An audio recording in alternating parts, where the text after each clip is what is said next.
What's going on, everybody? Welcome back to the Wakefield FC Road to Glory. We have somehow pulled off back-to-back promotions, starting with a half-star squad. And now we're testing our luck in the championship. I think this is going to be a lot more difficult than the last two, judging by our squad overall now playing in the championship. But as the last two seasons have shown, anything's possible. Miroslav Klose has taken his men all the way up to the championship, and we're one step away from the Premier League. So let's first start off by taking a look at what the team looks like, starting off Season 3. So this is the team that has got us promotions. Obviously, Dapo Afolayan is a new arrival. He was our pre-contract agreement from last season, and he immediately slots into left wing. So he's left wing or cam, so we'll see where that goes. Ollie Burke had the fantastic season last year. Kaya has grown all the way to a 72 now. Schneider, we promoted him at the very end of last season as our second youth player signed to the first team. He has a crazy potential, so we'll see how he does in his first season. Connor Bradley is the club's biggest transfer up to this point. We paid £3 million for him, and he plays a big role. We currently have switched him over to left back because Sterry over here is playing right back, so we'll see how that goes.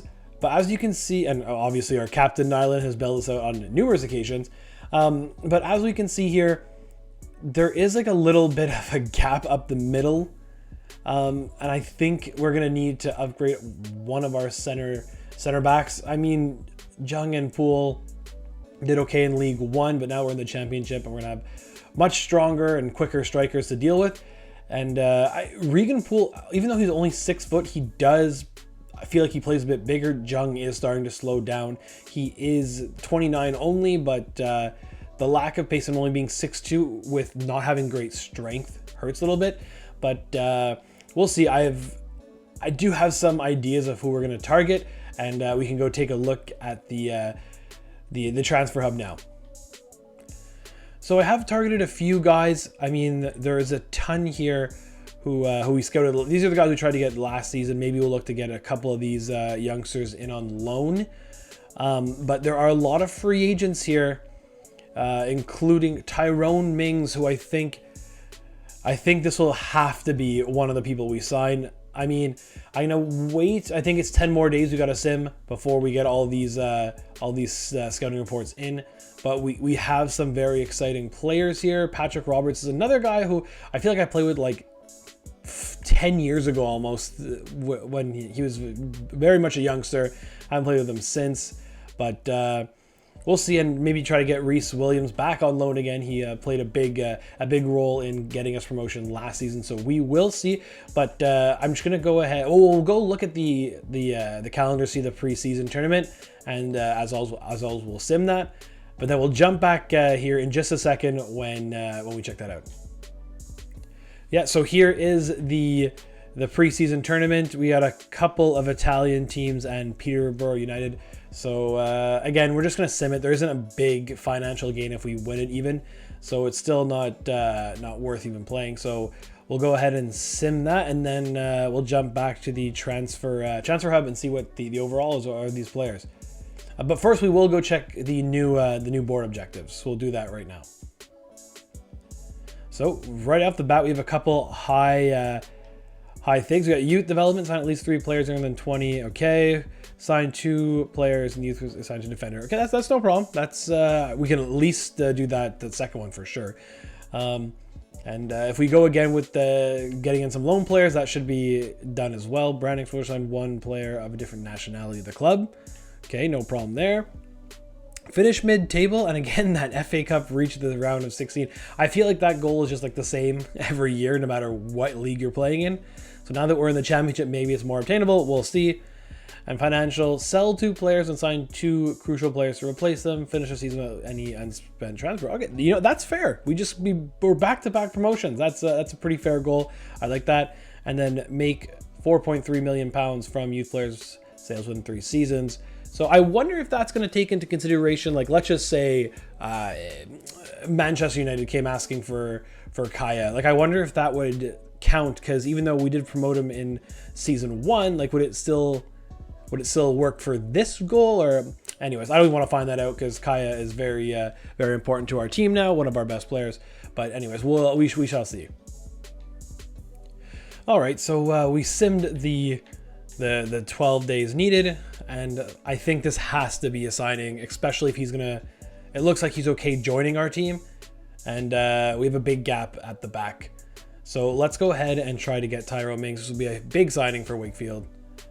I mean, the guy's colossal. He's played for England. I mean, this would be a huge signing. I don't know why he's a free agent, but 31, still relatively young for a defender.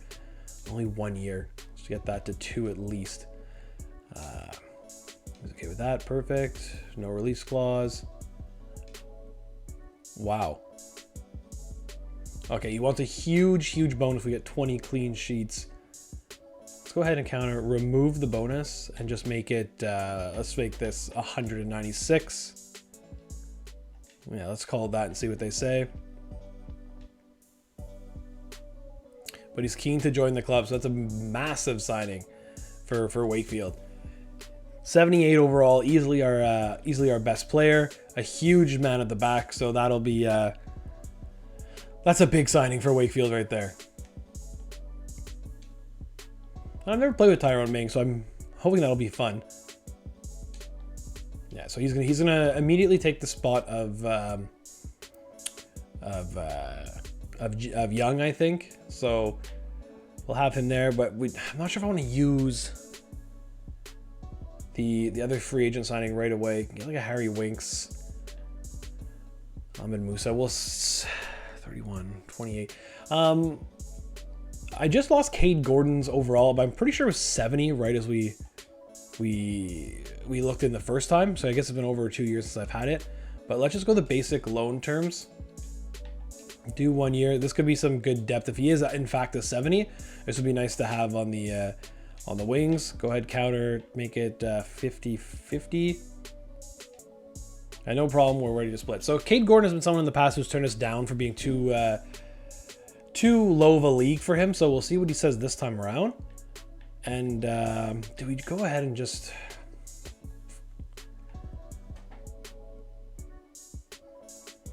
I've never played with Harry Winks before, but yeah, pretty good player. How's it? Defensively, he's not bad, honestly. Have him in the center mid. You know what? We just need the depth, and we need some quality players in the squad. So let's just go ahead and try to get Harry Winks. Get our two free agent signings out of the way right away. Sign him on a 2-year deal. That works for him. Okay, no release clause. And he's, again, another one asking for a big bonus. I've noticed that it affects your budget, even though it hasn't happened yet. So I find that kind of strange. Let's try to go with the 165. Let's go ahead and offer that. And there it is. So we have 2 massive signings right away to start the season. These are our two highest rated players, just like that, out of the free agency. So hopefully this should help out Wakefield FC a lot. Oh, and that's we signed the 2 crucial players just like that, so that's good.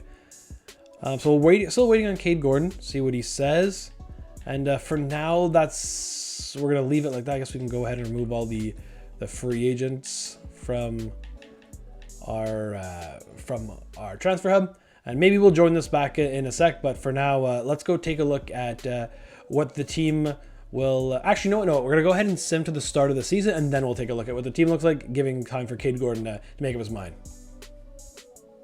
So this is what the team looks like right before the season's about to start. We have Harry Winks coming in right away for Kundal. We have Tyrone Mings slotting in there for Young, and Cade Gordon did in fact agree to join our team on loan. So we have some options at right wing. Honestly, I might even look to switch him over for Ferguson right away, and I think I'm gonna do that to see how he does.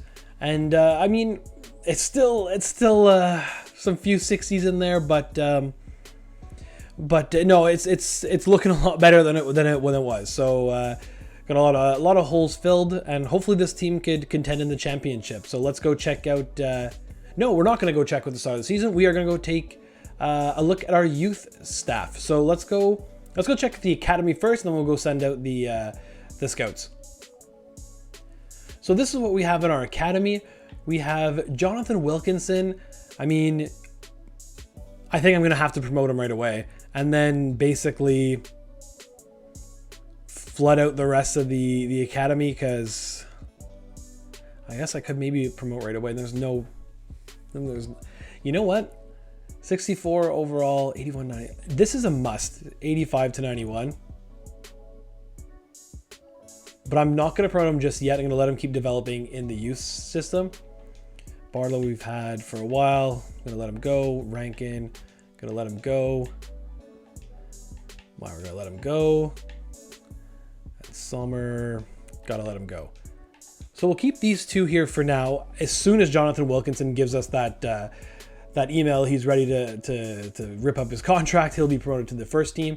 And I'll hold Theo Rogers for here in case we can't find anything better. And yeah, so let's go see where we're gonna send our scout. Benjamin Baker, I don't think we're even gonna send anywhere. I don't. We'll see. I'll send him some more fun. But let's set up a network for Peter Skinner, and let's go.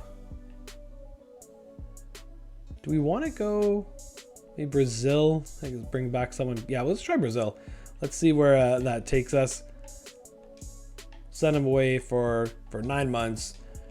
Hopefully Peter Skinner can find us something good and set up a scouting network for Benjamin Baker. We're not going to let him go. We're going to go ahead and send him to my hometown of Canada for 9 months.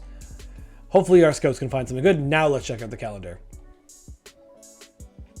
First, we'll take a look at the preseason tournament, and we earned a draw and back-to-back 3-1 losses, so obviously not the best tournament, but let's focus our attention to the championship. And as you can see here, it's ever the crazy schedule playing in an EFL. So we got 7 games in the month of August, including a cup game against Luton. Again, we just don't have the squad depth to focus on cup games that aren't the FA Cup, so we'll probably just let that one go. The first game we'll play this season, we'll play the West Bromwich game because it'll be one of the first times we played in a real stadium. So that'll be cool there. We'll play West Brom, and then Norwich is always a tough game, so we'll play Norwich there. So without further ado, let's get into the highlights. So up first would be the game against West Bromwich Albion. I'm not sure how this is gonna go. First time in the championship. We're playing much stronger opponents now, but we would get off to a very good start, as Kate Gordon would go down that right wing, cross the ball in, and Ollie Burke would be there on the spot, making it 1-0 only 3 minutes into this game. Wakefield would double the advantage in the 25th minute, as Kate Gordon again would play this into Dapo Afolayan, who gets it across to Kaya, who roofs it past the West Brom keeper, making it 2-0. Right before halftime, West Brom would control the ball inside the Wakefield area. After a whole bunch of passes, a close range shot would be deflected over by Nyland, making sure it's 2-0 at halftime.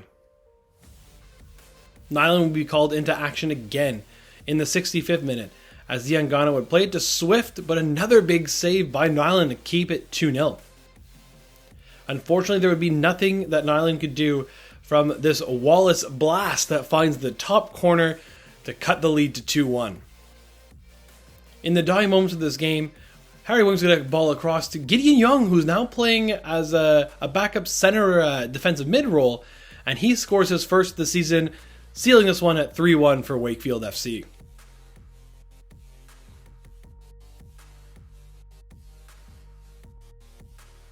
Second game of this highlight package would be at home against Norwich City. Norwich are a very strong side, and in the first half it was a very even half, with the best chance falling here to just multiple crosses coming in from Wakefield, but Norwich able to deal with everything, and it would stay 0-0 at halftime. Into the second half, Luke Cundall will play a ball into Connor Bradley, who's going to chip it over to, once again, Johnny on the spot, Ollie Burke, to make it 1-0 Wakefield FC. Into the dying embers here, Solis's face is not visible for some reason. Don't know why that is.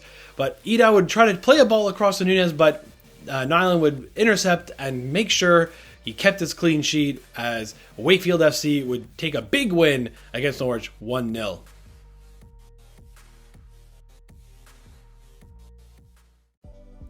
So after those really big wins, we are sitting 10th place in the championship. As you can see, still no draws, and 5 wins and 5 losses have us sitting at 15 points, just ahead of West Brom. And as you can see there, big win against Norwich, and it's still very tight. I mean, we're currently in 10th. I think we had the worst goal differential. Yeah, Sims have been very up and down, but hey, above the top half of the table, always a good thing, and very much within striking distance, as we're just 1 win away from Luton Town, who currently sit in 4th. So yeah, I mean, so far so good, I'd say. What we'll do now is I'll check the transfers for some players that have left throughout that simming period. So my club quickly. So Saidu Ibrahim have gone on loan to FC Utrecht. Craig was sold to Cam Football. And oh yeah, that's the only 2 that have departed. That is true. So just a little bit of transfer news, and there it is right there. Next, we'll go see the calendar and see what games we have coming up for us in the next couple months. So the month of October only has us playing just 5 games. Birmingham, Preston, Millwall, Stoke, and Coventry. No real stadiums there except for Stoke, and it's a home game for us, so it doesn't matter. And then in November, we have Nottingham Forest away. I don't think their pitch is in the game just yet. And yeah, so just 10 games coming up for November, and then in December another 6 games. Ooh, we can play that Sunderland game at the Stadium of Light. That's always fun. But you know what? Maybe we'll just play. We'll get. You know what? I'm gonna do something different here. We'll get one more. We'll get one more highlight package, and we'll play. Let's play the game at against Coventry at home. Have another game for Wakefield FC at home. We'll quickly join that game and see where we are after 15 games in the season. So we'll jump back to the highlights. This will be a big game against Coventry City, and it was a barn burner. So strap your seatbelts on and get ready for this one. It was absolutely a car crash. Only 10 minutes into this one, Tavares would open the scoring by absolutely blasting a ball from close range past Nyland to make it 1-0 Coventry. Just over 10 minutes later, no one kind of reacts to this loose ball, and it's Tavares again who scores his second for Coventry, making it 2-0. And even before the half-hour mark, it would be Walker played in this time, who slots past Nyland to make it 3-0 Coventry before the half-hour Right before halftime, though, Wakefield would get one back as Dapo Afolayan would get another one here as he makes it 3-1, at least cutting the deficit to 2 before halftime. Wakefield needed a quick goal and they got it, and of course it comes from Ollie Burke, who scores his third of the highlight packages to make it 3-2.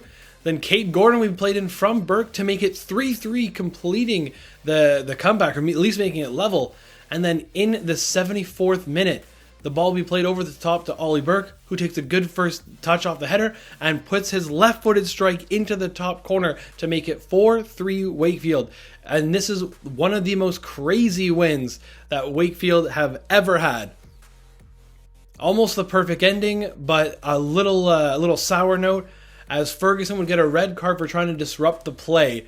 It was something that Wakefield needed, as Coventry were bringing the pressure, and a red card will take it in the late embers of the game to secure the 4-3 win for Wakefield FC. Crazy win.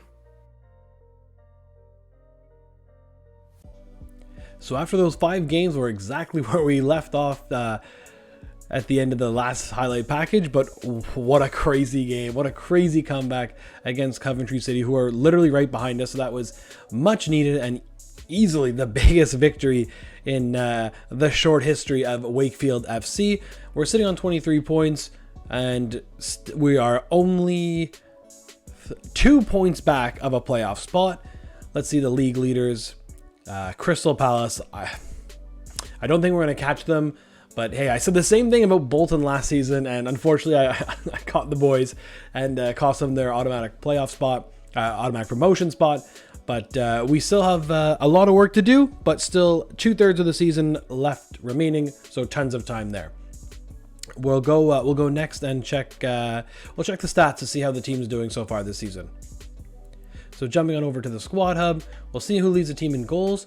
And it's new signing Dapo Alpha Lion, who's leading the way with 8 goals. I think I've only scored 1 with him in that last game there. He got the first of the 4, sparking the comeback. Ollie Burke, one of my favorite players in game. He's so fun to play with. And he's also leading the way in assists as well, so that's pretty awesome. Let's see how has Tyrone Mings. No, Tyrone Mings has not contributed to any goals yet, but this guy is crazy fun to play with on defense. He just seems to always be in the way, which is a nice change. I mean, didn't show it last game in the Coventry game, but he's been a lot of fun with the players as well. We're not going to check the youth staff or youth academy. Nothing has changed there.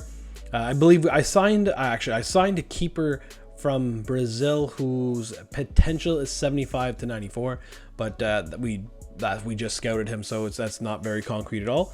But yeah, as far as that goes, stat-wise, Dapo paying off right now and leading the way with 8 goals. So that's where we're going to leave this one. Start off to championship has been very good. Not as dominating as League 2 and League 1, but that was to be expected. A 10th place spot at the moment is very good, so we will definitely take that for the time being. So if you haven't already, please leave a like on this video and subscribe to the channel. It helps out a lot. Leave a comment down below of some players that you want me to go after, or maybe some formation changes or something like that. All comments are well appreciated and help the algorithm and all that great stuff. So yeah, that'd be great. And as always, thanks for watching and stay tuned for the next episode coming soon.